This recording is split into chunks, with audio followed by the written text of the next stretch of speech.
আমরা এই মুহূর্তে আছি তারাপীর বাজারে। এই ভাই মাছ কত করে?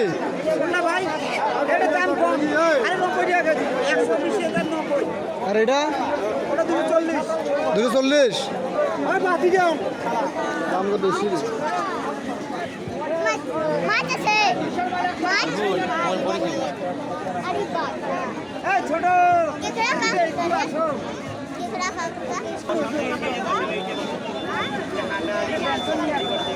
ভাই কত করবে কাঁকড়া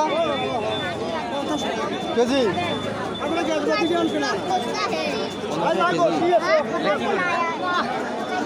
এগুলো মানুষ খায়, এগুলো কি করে? কাঁকড়া কাঁকড়া কাঁকড়া মানুষ খায়। ভাইরাল করে দিল সবাই।